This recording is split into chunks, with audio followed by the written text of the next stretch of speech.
marinig naman ng nakasapi ang kanyang sinabi, panay naman ang pagtango nito. Indikasyon na ito'y sumang-ayon sa kanyang nais. Ilang minuto pa ang makalipas, napagpasyahanan niyang tanggalin ang iniipit niya sa paa ng dalaga upang kahit papano mawala ang dinadanas nitong hirap. Binigyan din niya ito ng ilang segundong palugit upang sagutin ang kanyang itatanong dito. Maya-maya pa, Matagal na sa lugar na yon ang maestro mo. Kaya't kahit malaman mo kung naasan siya, hindi ka pa rin makapasok doon. wika nito sa kanya. Kahit ilang demonyo pa ang humarang sa daan na kinaroroonan ng ermitanyo, papasukin namin yan. Ang sakin lang, sabihin mo kung nasan sila. Napakadali lang naman ang isasagot mo, di ba? Sabihin mo na. Wika ni Nuli. Sa pagpatuloy ng kanilang pag-uusap, tila ba walang balak ang nilalang na yon na maglahad sa kanya ukol sa kanyang hinihingi dito. Nang mapagtanto niyang matigas pa sa bato ang desisyon nito, kaya't doon na niya pinalapit si Danilo. Danilo, mukhang kailangan ko na ang tulong mo. Nang sabihin niya yon, kaagad namang lumapit si Danilo habang nag-uusal sa paligid. At maya-maya pa, bumulong ito sa pasyente. Sabihin mo ang lahat na nalalaman mo sa pagkawala ng ermitanyo. Matapos sabihin yun ni Danilo, bigla namang bumagsak ang katawan ng babae doon sa lapag nang siyang ikinatakot ng pamilya ni Kuyo. Huwag kayong mag-alala, walang mangyayari kay Monica. Wika naman ni Nuli nang makita niya ang pag-alala ng mga kamag-anak nito. Habang nakahiga sa lapag ang babae, bigla namang dumilat ang mga mata nito habang tahimik na nakatitig sa bubong. Na ibig sabihin, tumalab na sa kaluluwa nito ang mga salamangkang ipinadapo ni Danilo dito. Maya-maya pa, bigla naman yung nagsalita. Ayon sa binanggit ng nilalang, nasa kabundukan ng Malandagat naroroon ang dalawang ermitanyo. Nakatago ito sa kabilang dimensyon, nakahalintulad sa bundok na yon. Nang marinig nilang dalawa ni Nuli ang sinabi nito, nanlaki naman ang mga mata nila dahil ang bundok na yon, doon nakatira ang maharlika ng mga engkanto. Sa pagpatuloy ng kanilang pag-uusap, doon napag-alaman ni Nuli na ang bundok na tinutukoy nito ay may kahalintulad sa lugar ng mga engkanto.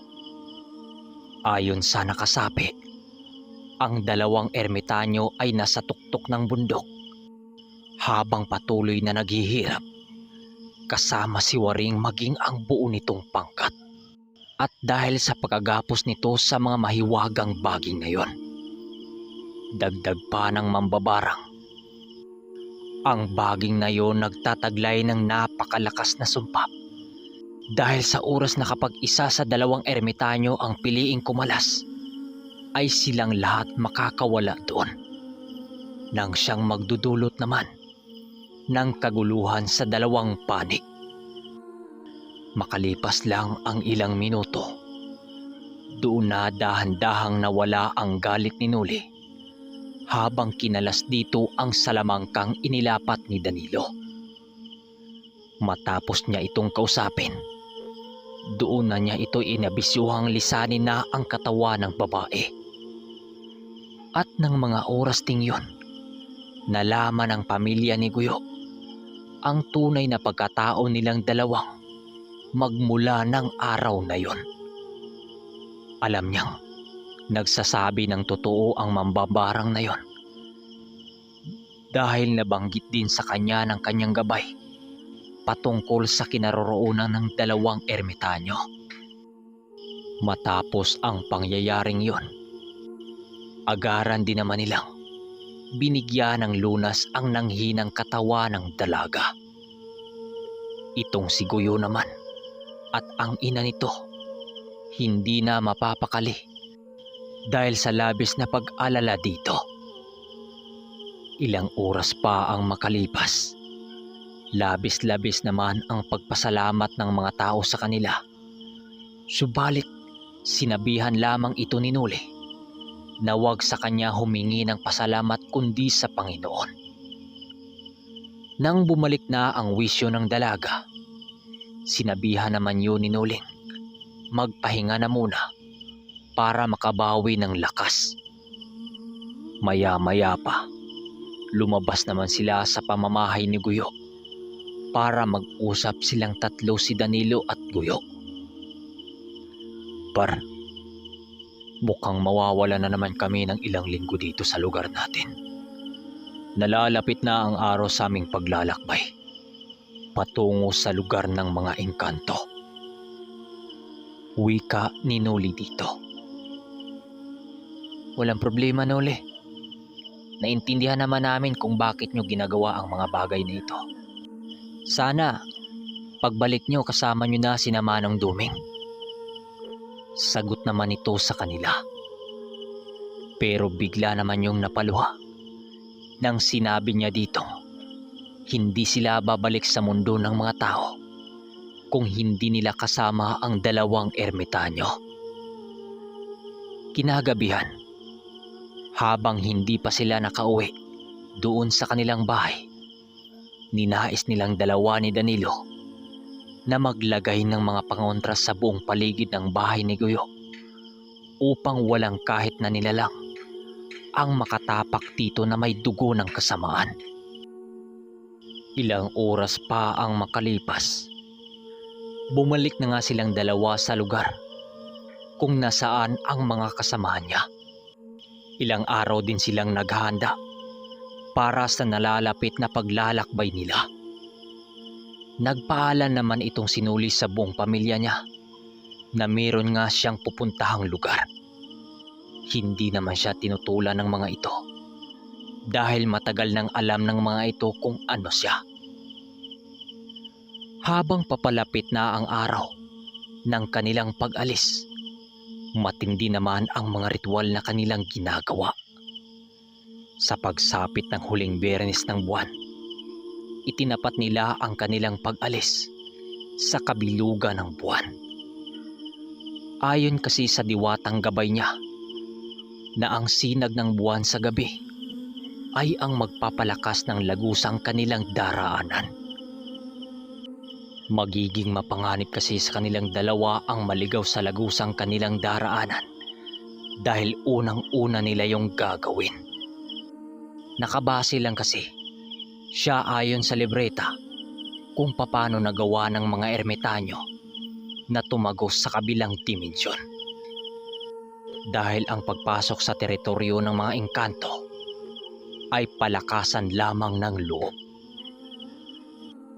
Habang naghahanda sila ng mga gamit na kanilang ibaon sa paglalakbay, panay naman ang pakipag-usap niya sa diwatang gabay niya. Ukol sa kanilang pupuntahan, pinayuhan sila nitong huwag pakampante sa kanilang paglalakbay. Dahil kapag naglalakbay na sila sa kawalan, mistula silang nasa isang panaginip lamang.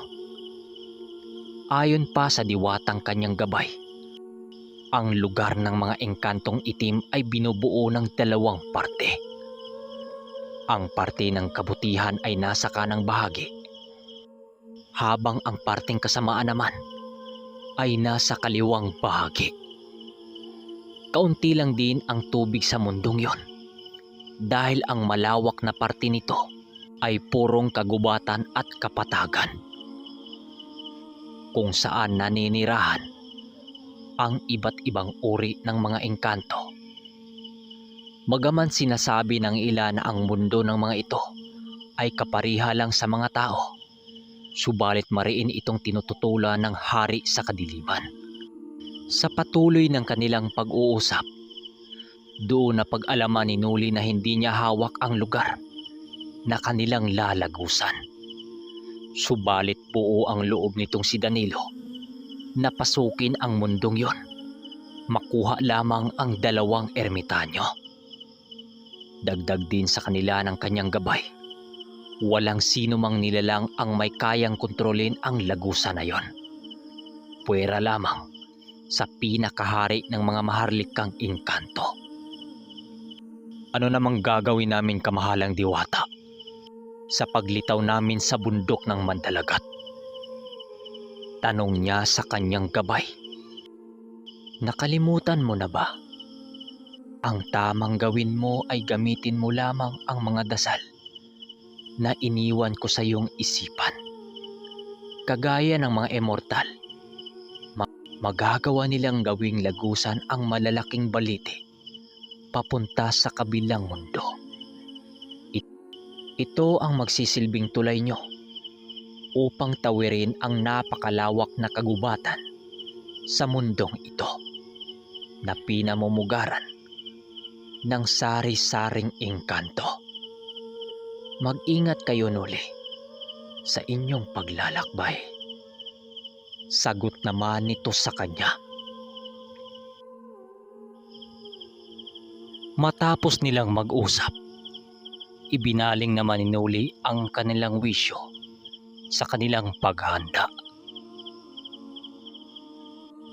Maigi naman ang kanilang pagpaalam sa kanilang mga kasama, lalo na't sa kanyang buong pamilya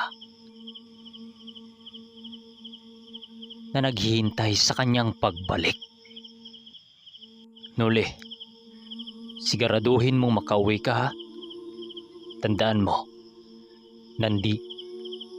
kapag nawala ka, maraming maiwan dito. Wika naman ng kanyang ama. Ilang minuto pa ang makalipas. Kasalukuyan na nga silang naglalakbay papunta sa bundok ng Mandalagat. Hindi na rin nila piniling magdala ng mga kabayo dahil ilang linggo silang mawawala doon.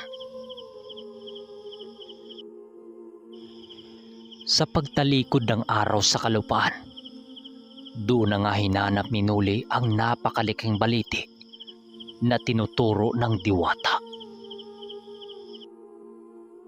Pagbigkas niya ng mga usal na nanggaling sa libreta, bigla naman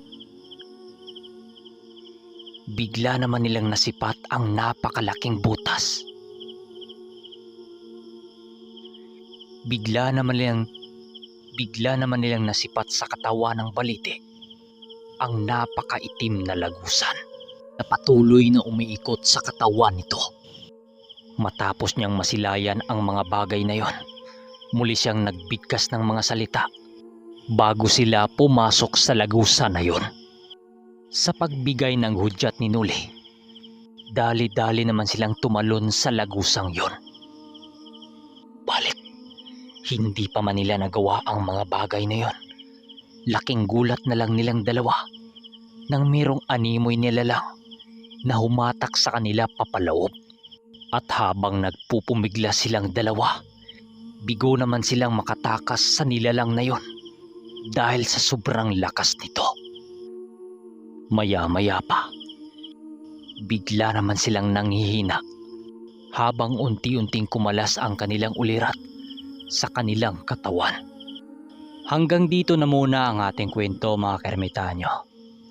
At sa susunod na part, dito nyo na muling marinig ang boses ng ermitanyo. Kung nagustuhan nyo ang ating video, huwag nyong kalimutang mag-like. At kung bagong-bago kayo sa ating channel, huwag nyo nang patagalin pa. I-subscribe nyo na yan upang maging updated kayo sa lahat ng i-upload natin ditong mga video. Yun, kung gusto nyo. Yun lang. Maraming salamat.